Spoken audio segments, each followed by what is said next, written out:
My name is Bjarte Bogsnes. I'm from Norway. I work for a company called Equinor. We used to be called Statoil.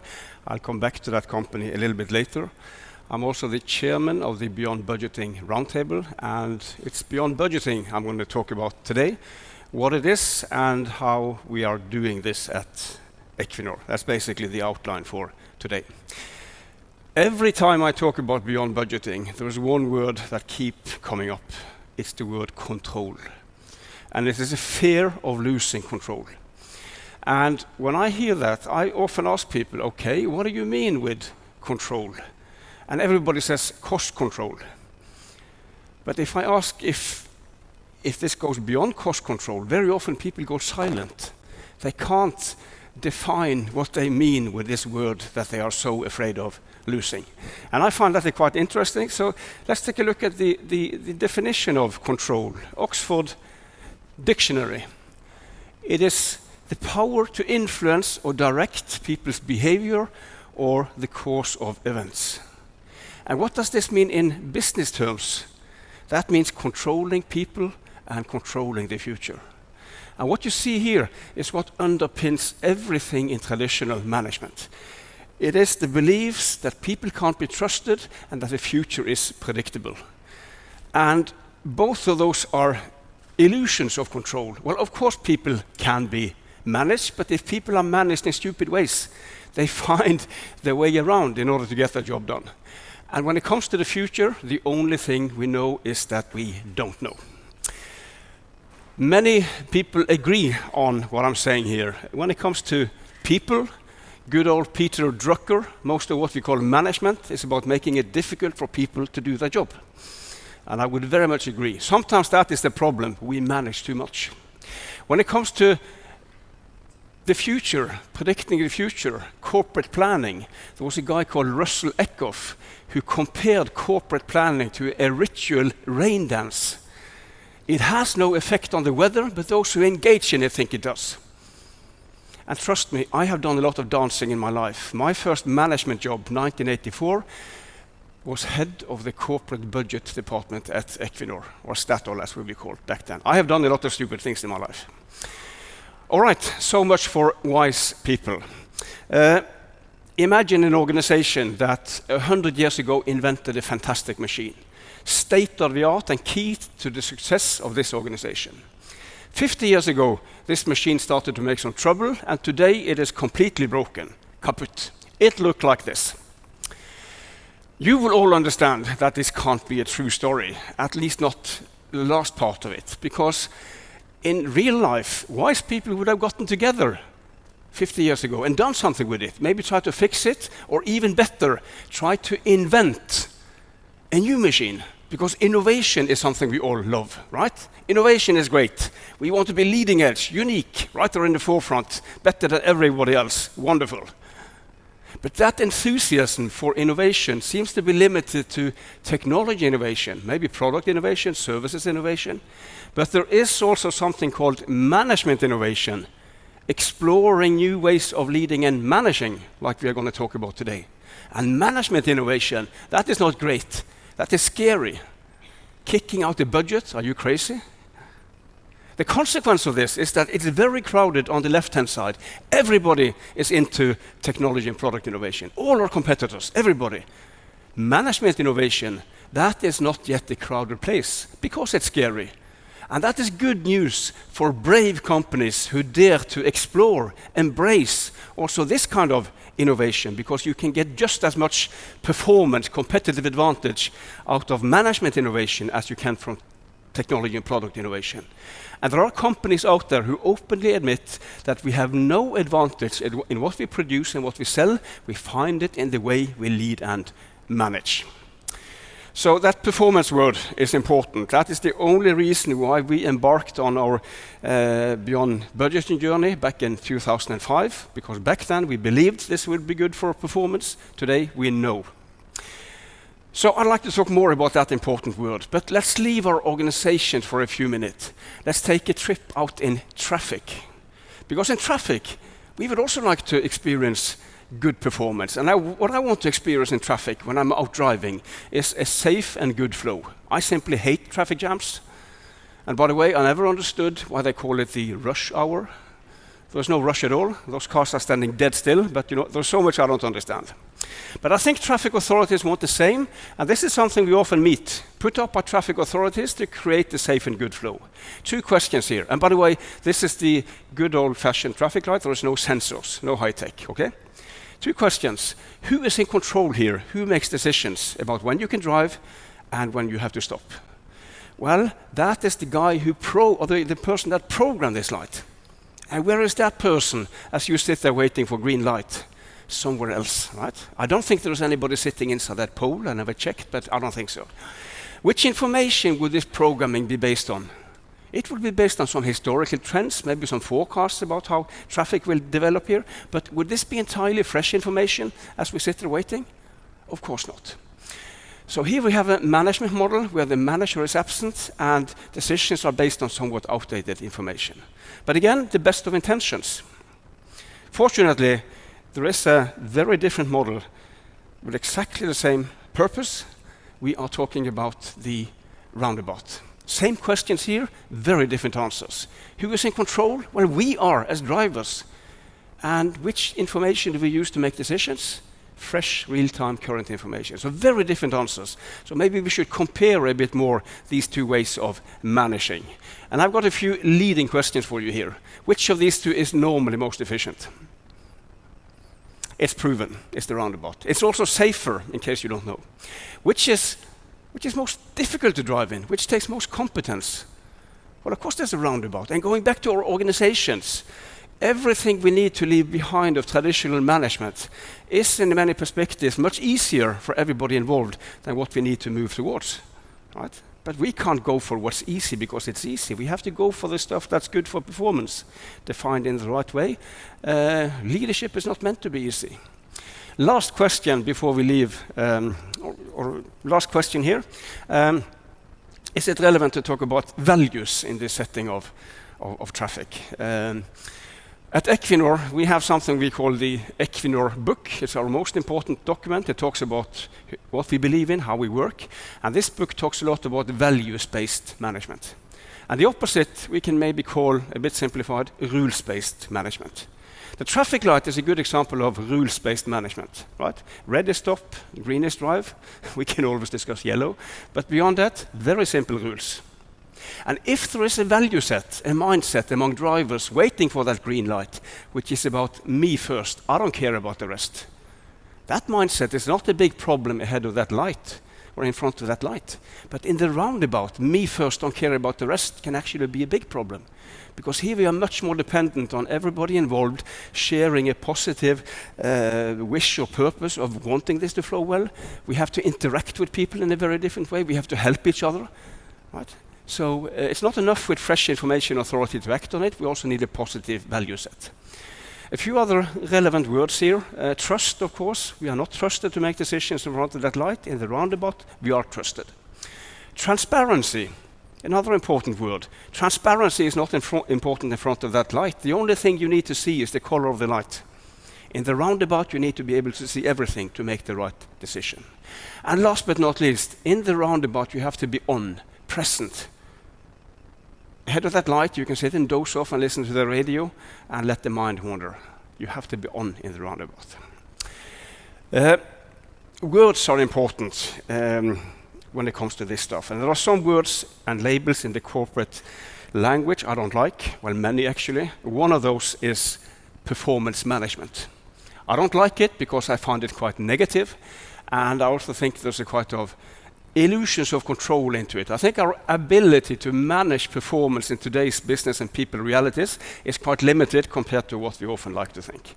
But that label absolutely fits when we are talking about the traffic light. That is what traffic authorities are doing. They are managing performance very directly. The roundabout is about something else. That is about creating conditions for great performance to take place. That is about enabling performance, not managing performance. And this is more than playing with words. These are 2 fundamentally different ways of addressing that important question: how do we get the best possible performance in organizations? And it is not a coincidence that you don't find the word performance management in this book. We talk a lot about enabling performance, developing performance, not managing performance. The roundabout is a more self-regulating way of managing. And self-regulation is another important word here. And in today's people and business realities, organizations need more self-regulating management models for at least two reasons. The first reason has to do with our business environment, which has a lot more of that volatility, the uncertainty, complexity, ambiguity, compared to when I started my budget and planning career in the early 80s. And the fact that we have that high level of VUCA out there must have implications for how we design our management models compared to if there is little or no VUCA out there. The other reality we need to reflect on is not external, it's internal, it has to do with people. Asking ourselves another important question: what kind of people do we generally believe we have in our organization? And we have chosen to go back to good old Douglas McGregor to give us a language for that important question, theory X and theory Y. These two opposing views on people and what motivates people. As you probably know, theory X, this negative view that most people in an organization is a bunch of potential thieves and crooks. And unless we manage tightly and keep people on short leashes, we know what will happen. Right? They will all run away, do a lot of stupid things, and spend money like drunken sailors. Well, McGregor's words were a bit more academic and polite, but I think that's what he meant. Then you have theory Y, and the much more positive view on people, a view that most people actually want to do a good job, want to perform, want to be involved, want to be listened to, want to be treated as adults. And we don't need so far to agree on where our sympathy lies, X or Y, even if I have a certain hope. But it should be very easy to agree that if we mainly believe in X, then our management model should look very different compared to if we mainly believe in Y. That should be quite obvious. So, two realities we need to reflect on: the world out there, people in the organization, and if we combine the two, it could look like this. You recognize the two dimensions, and I would argue that traditional management lies in that lower left-hand corner with a conscious or unconscious view that the world is still a predictable and plannable place, and that most people is in the X camp. If we disagree with that, then that lower left-hand corner is not the place to be. We need to move up in that upper right-hand corner by addressing both leadership horizontally and our management processes vertically. And what do we need to get out of traditional management? That is something that's very rigid, it's very detailed, it's very annual, it's very rules-based. There's a lot of micromanagement, centralized command and control, strong belief in secrecy and in sticks and carrots as ways to drive performance. Maybe there was a time when this was the right thing to do, maybe. Maybe there still are some places where this is the right thing to do, maybe. But for us in Equinor, that discussion is not very interesting. We know that our business environment is way up here with a lot of complexity and ambiguity and uncertainty. And we actually believe that most people at Equinor is in the Y camp, not in the X camp. If that isn't the case, we have done an awful bad job on recruitment, but we haven't. Still, every time I talk about X and Y, there are some names, some faces popping up in my head. These guys are in there right now. And those names, those faces, belongs to colleagues of mine that I maybe would put them more on the left-hand, a bit more on the left-hand side than on the right-hand side. I'm not saying they are crooks, but you understand what I mean. And maybe there are a few names and faces popping up in your heads as well, people you know that maybe is in that X category or close to it. But that is not the issue. The issue is, where is the majority? If the majority is on the right-hand side, that people view must drive the design of our management models. And then we need to find other ways of dealing with these few X guys. This is just like in a free society. We don't put everybody in jail because we have some criminals among us, right? We are all free citizens within certain boundaries. So, what do we need to do? On the leadership side, we need to be more values-based than rules-based. This does not mean that we shouldn't have rules. It simply means that the stronger we are on the value side, the less rules you often need. We need more autonomy. You know, in these new business realities, there isn't always time to run 9 floors up to get that decision, because then it can be too late. And with these people on board, very often they can make these decisions for themselves. We need more transparency. Here comes that important word back again. And this is good news for scared managers afraid of losing control, because transparency can actually be quite an effective control mechanism. Right? There is a reason why at least traditional thieves and crooks, they prefer to operate at night, because then it's dark. Here is a nice little story from a Swiss pharmaceutical company called Roche. They also have business in Sweden. They did a very interesting experiment a few years ago around travel cost. In a pilot, they kicked out the travel budget, kicked out travel rules and regulations, replaced it with full transparency. So under that new regime, everybody could see everything. If you travel, to where did you fly, sleep, eat, cheap or expensive? Open for your colleagues to see and vice versa. What do you think happened with travel cost in that pilot? Came down through a very simple self-regulating control mechanism. This was about tearing out pages in the rules book instead of doing the opposite. We don't have travel budgets at Equinor. We have full transparency, but we stop on team level. We don't go down to individual level when it comes to transparency. Last but not least, internal or intrinsic motivation as opposed to external or extrinsic motivation. And I hope it is not news for you that there is no area with a bigger gap between what research is telling us and what business is practicing when it comes to the most common way of external motivation in business, which is individual bonus. And what is research telling us? Well, it says that, well, it can work if three conditions are in place. If there is little motivation in the job itself, if it's easy to count and measure, and if quantity is more important than quality. So for chasing rats, picking fruit, maybe some simple sales work, maybe, it works. But, says research, when we move into knowledge work, where things are more complex, where team is more dominant, then it's mastery, autonomy, belonging, purpose that kicks in as more powerful than money. And what do these things have in common, beyond the fact that they all come for free? It's about leadership, right? And of course, it takes more leadership to motivate people through mastery, autonomy, purpose, belonging, than to dangle a bag of money in front of people's nose and say, do this and get that. Okay, at Equinor, we have always tried to be a people-oriented, values-based company. This book says a lot about it. I'm not saying we are perfect, but it is important for us. Our problem was that as we were growing, we were adding on more and more management processes that had a different message. But it doesn't help to have these theory Y leadership visions if you have theory X management processes. So we have tried to change our management processes to better reflect what we say about people here, while at the same time trying to make our management processes more robust against all that volatility and uncertainty out there. So here are a few examples of what typically needs to be done in this dimension. This is where the budget is coming in. We need to do something with the traditional detailed annual budget. It represents so much of what you find in that lower left-hand corner. We need, when we are setting goals and ambitions and targets, we need to be a bit more inspired by sports, football. No football team would say that the ambition for next season is to score 49 goals and get 32 points. Those are budget goals. They don't think like that. They think in terms of league tables and doing well against others. We need more dynamics into these processes. Why on earth shall everything circulate around the fiscal year of January to December? From a pure business point of view, that is very often a completely artificial construct. We need a more business-driven, more event-driven rhythm in these processes, where it's possible, where it makes sense. And last but not least, when we shall evaluate performance, that cannot be reduced to comparing two numbers, actual versus budget, and then conclude. We need a richer, broader, more intelligent performance language.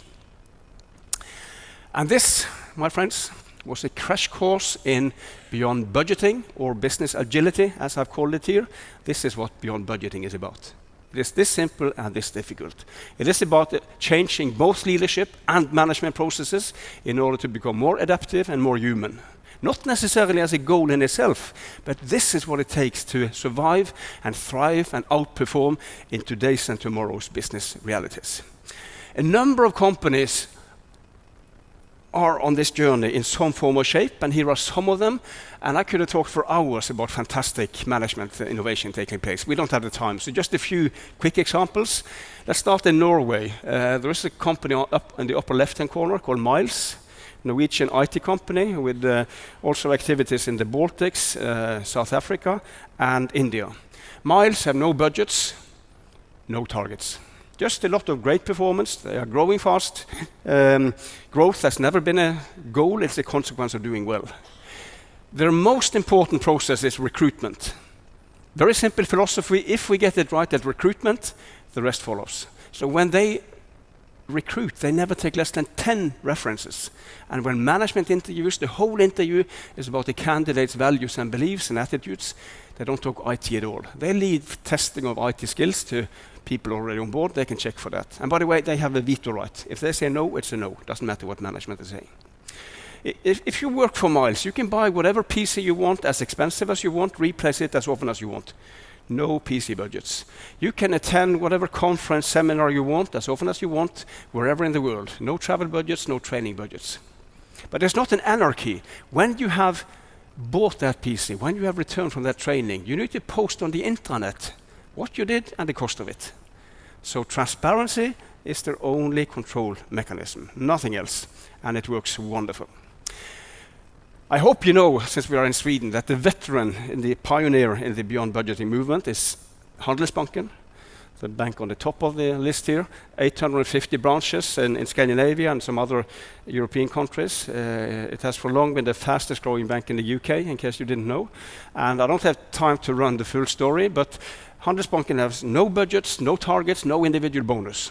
Just a lot of great performance. This bank has been performing better than the average of its competitors every single year since 1972. It's among the most cost-effective universal banks in Europe, and it's not a coincidence that the bank has never needed any help from the authorities because they messed it up and did stupid things. I know Handelsbanken has some issues right today. I'm sure that this bank will overcome them. Handelsbanken and some other companies inspired what became known as beyond budgeting in the late 90s. So the beyond budgeting principles were formulated roughly at the same time, a few years before the Agile Manifesto, and I hope you can see the similarities. The principles look like this, and again, I don't have time to go in detail, but you can see that we address both leadership and management processes. On the leadership side, I have already talked a little bit about purpose, values, transparency, autonomy, and what you find on the right-hand side is our advice when it comes to management processes. There's nothing unique in what we are saying on the left-hand side about leadership. There's a lot of movement communities out there saying the same, right? But what makes us more unique is that we have designed and recommend management processes that reflect these leadership beliefs. And provide a tangible alternative to traditional ways of managing when it comes to rhythm of the process, target setting, resource allocation, forecasting, performance evaluation, and rewards. It's a pretty comprehensive and complete management and leadership model. These principles are principles. This is not a recipe. They provide guidance, inspiration. What this should mean in an organization depends on that organization's business, culture, history, and that's the way it should be. I don't like management recipes, because in a management recipe, somebody has done all the thinking for you. The only thing you have to do is to buy the books and read them, by the way, hire the consultants, tick the boxes. I find that quite boring and also quite dangerous. Here you have to think for yourself. Okay, let's move to Equinor and see what we have done inspired by these principles. This is us in a nutshell. The name change from Statoil to Equinor has to do with a radical change in strategy. Equality, equilibrium, equifinality, meaning that there can be different ways towards a common goal. And this is about the fact that the future will be low carbon. We are coming from an oil and gas history. The future will be low carbon, and we will be part of it. We are good at building big stuff at sea, oil platforms. We are now using that competence to build offshore windmill farms. We have just built the first floating windmill farm, the first one ever in the world outside of Scotland. And 2 weeks ago, we made the decision to build the world's biggest offshore wind farm outside of the UK. It will supply 4.5 million homes in the UK with green energy. Okay, the process at Equinor is called ambition to action. 3 purposes. It's about translating strategy, and we also integrated risk management into this. It's about securing this agility that I've been talking about. And last but not least, to activate important words in this book about people and leadership. There are some steps in this process, and it starts with strategy outside of this slide, which we translate into what we call strategic objectives. What does success look like on a medium-term time horizon? Then it's time for risks. What are the risks of not achieving these objectives? Other types of risks in our business. Then it's time for actions. What kind of actions do we need to move towards those objectives, to mitigate those risks? Very often it's one and the same thing. And then it's time for measurement. Measuring that we are moving towards those objectives. The only problem with the measurement is that measurement alone moves nothing. Nothing happens just because we measure. You don't lose weight simply by weighing yourself. I know, because I've tried. And that was not a big success. And then my wife told me that, Bjarte, maybe you didn't stand there long enough. Very useful advice. Anyway, nothing happens before we do something. That's why it's called ambition to action. Last but not least, what does this mean for you and me, the teams that we are in? And here is an example of activating important words in this book. The very first words in the Equinor book, the way we deliver is as important as what we deliver. And with the way we deliver, we are talking about the values in this book. And the weighting between the two, in all consequences for your career and for your pay, is 50-50. Note that we use the word indicators and not KPIs. The reason for that is that when we say KPI, we tend to forget that the I stands for indicator. Right? Because that's what these are doing. They are indicating that we are moving towards these objectives, but they are not necessarily telling the full truth. There is a reason they are not called KPTs, Key Performance Truth. They are called Key Performance Indicators. And that we must never forget, so we call them indicators. Here's an example of an ambition to action. It's a bit busy slide, but it's actually a screenshot from the system where this is kept. As I will come back to, we have 600 of these in the organization. This is the corporate version. They all start with an ambition statement on top. Then you recognize the first 4 steps from the previous slide, and then the HR process is following on afterwards. And by the way, talking about HR, what you see here, it's an integrated performance process running seamlessly from strategy via risk, via finance into HR. We have worked very closely together to make this hang together, and it must, because if it doesn't, people notice, and yeah, you know why. So, an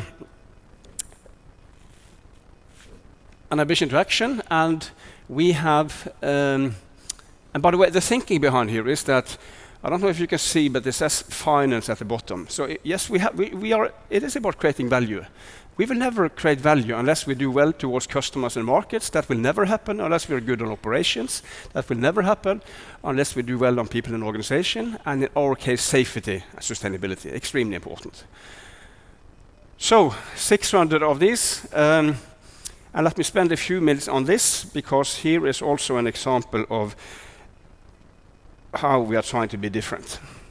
The first has to do with alignment.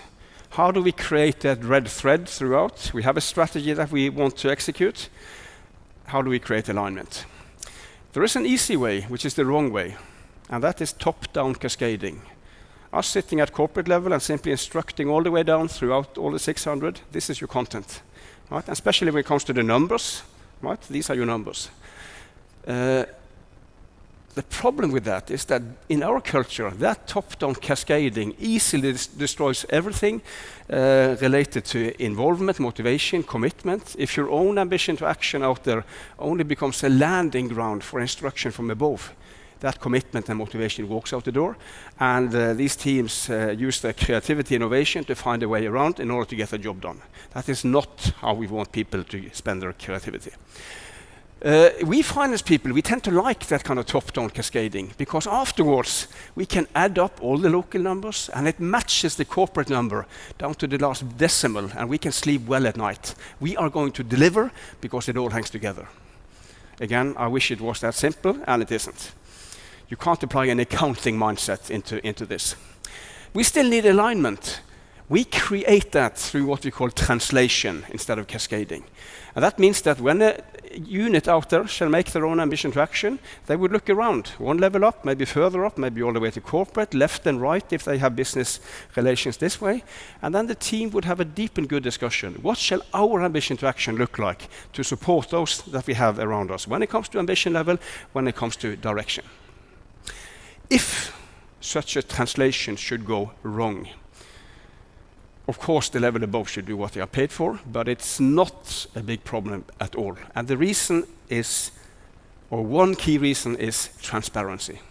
All of these ambition to actions are open, accessible for all employees. There is no place to hide with a stupid ambition to action. There is some share sensitive, confidential information that we have to close, but that is something people accept. So here we use transparency as a control mechanism, but just as much as a learning mechanism. Right? We want people to surf around and be inspired by what others are doing. The other, and by the way, it's not mandatory to have an ambition to action. These teams decide for themselves. If we say it's mandatory, then it will be perceived as part of the corporate control system. That is not what we want. We want ambition to action to be perceived by these teams, and this is something I have that helps me to manage my own business. And if that works well, the total results for Equinor will also be good. Another area where we try to be different has to do with rhythm. We do not have annual versions of ambition to action. This is a much more continuous and organic process where these teams in principle can change whatever they want on their own ambition to action when there is a need for it. Whatever, including targets. If targets have lost their meaning, impossible to achieve or piece of cake. But again, it's not an anarchy. We have a very simple control mechanism. If you want to change something that's big, you still need to talk to someone one level up. There's no signatures, no stamps, but you need to talk to someone. If we are talking about a small change, you just inform at a suitable time. When this was introduced, people said, great, I love that. But by the way, what is big and what is small? And some people expected us to define that on behalf of everybody. Impossible. So we've delegated it, which means that there could be somebody in one part of the organization with a different definition of big and small than somebody in another part. But that's okay, as long as it works both places. So back to the roundabout, the self-regulation. We would like to this to run as much as possible by itself, run by these teams. We shall not abdicate at corporate. We shall support if needed, intervene if needed. But again, roundabout self-regulating. Finally, a very important part of the model, a holistic performance evaluation. And what does that mean? Holistic here means two things. First of all, the 50-50 between what we deliver in business terms, defined by ambition to action, and how we deliver in line with our values. The second part of holistic is that when we shall evaluate what we have delivered in business terms, evaluating that ambition to action performance, that cannot be reduced to an exercise of adding up the number of red and green indicators and then conclude. That is too narrow, and these are only indicators. So after we can start with counting, but then we need to take off the measurement classes and look at what measurement did not pick up. Albert Einstein. Not everything that counts can be counted, and not everything that can be counted counts. We have to go beyond measurement by pressure testing measurement, asking some simple questions. I see that your indicator is green, but when I look at other stuff, have we really moved towards those objectives? How ambitious were those targets? Shall we reward somebody or praise somebody that's stretched, punish somebody that's stretched and didn't make it? And reward and praise somebody that lowballed and gamed, oh, it's so difficult, and got away with the target here and performance here? That's meaningless. There has to be fairness. Has there been significant changes in assumptions that we should take into account? Was there an earthquake in Japan making that logistics operation a bit more difficult? Was there a competitor going bankrupt, making that sales ambition a piece of cake? Right? All the things we know afterwards that we didn't know up front. How was risk handled, and what's the sustainability of what you have delivered, right? Or did you do some suspicious things in December in order to make this look nice. You know what I mean. That evaluation used to, some years ago, to end up in a rating on a 1 to 5 scale in both dimensions. Nobody liked that, including myself, so we've kicked it out. So now, instead of wasting a lot of time slicing people into are you a 1 or 2 or 3 or 4 or 5, our starting point is that if you work for Equinor, you are a solid performer. If not, you wouldn't work for us, you wouldn't be with us. Of course, we have some stars, we will take care of you. Of course, we have some people with some performance issues and challenges, we will handle that. But I mean, let's not be kind of crazy about kind of this, that you have to kind of. And by the way, on that 1 to 5, people generally ended up on a 3-3 in any case. So what's the point? The purpose here is the same as it always has been. It is very much about development. And there's a little link to rewards that we also are making weaker and weaker, but there is a little link to that part. But this expression, pay for performance, is actually something we don't like. We are trying to weaken that connection. So that is what I wanted to share with you. These are my coordinates if you want to take contact later on. If you want a session like this in your own organization, it's something that I can do if my calendar is open. I have helped around 30 of the companies on that list to get started. If you want to follow me on Twitter, I only tweet about this stuff. There's no cats and dogs and grandchildren, I promise. Right? And if you're even more interested, check out the Beyond Budgeting Roundtable, our website. And be aware that we have also a Swedish chapter of Beyond Budgeting Roundtable. It's run by a company called Equinor, based in Gothenburg, but they also have a Stockholm office. Great consulting company. So, and they are running Swedish meetings. So check out the website, look at the events, and see if you can participate on the next one. And what you just heard was the very, very short version of what this is all about. And my apologies for the rush, but it is a big story I'm trying to squeeze into 40 minutes. If you're interested in the long version, it looks like this.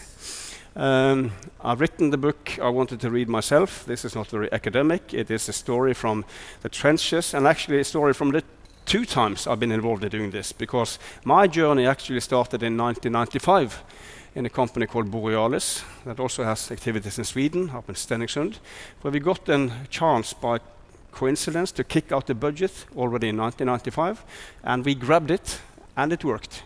And we did this there was nothing called Beyond Budgeting, and we hadn't heard about any other companies doing it, but that's how it all started for myself. All right, any questions? I think we've got a few minutes left, or do you just want to go for the coffee? Can you hear him in the back? Okay.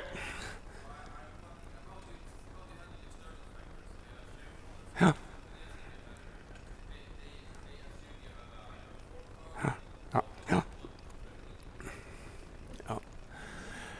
You know, I didn't have time to talk about the specifics here, but if you go back to the principles here, that one, take a look at principle 8, 9, and 10.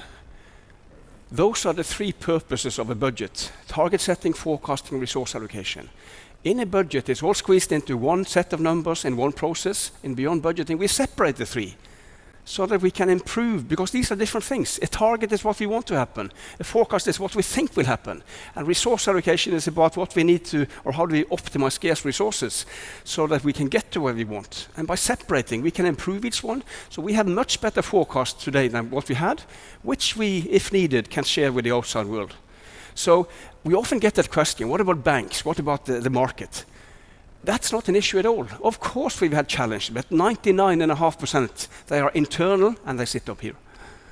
So, yeah.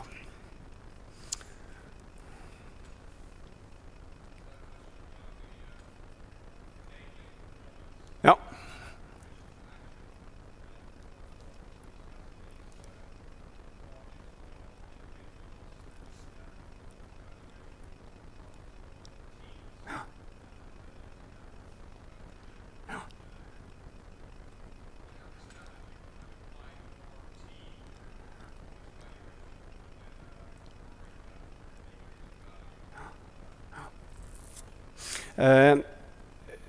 Yes, ambition to action is a team thing by definition. Right? So we have an ambition to action in the team I'm based in, and my goals is that whole ambition to action, right? Because I'm part of that team. But in some cases where ambition to action stops a little bit further up, there is an HRP or people at Equinor process that kind of follows up, where you can also have team goals, but you can also have individual goals and targets, where that makes sense. Yeah. But there's always this behavior component for everybody. All right, then, okay. Yeah, transparency, yes?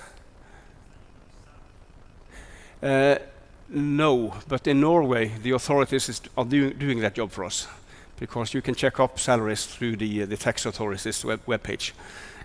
So we are not, I mean, you know, transparency shall be applied with, it's a very powerful tool. You have to apply it with wisdom and caution.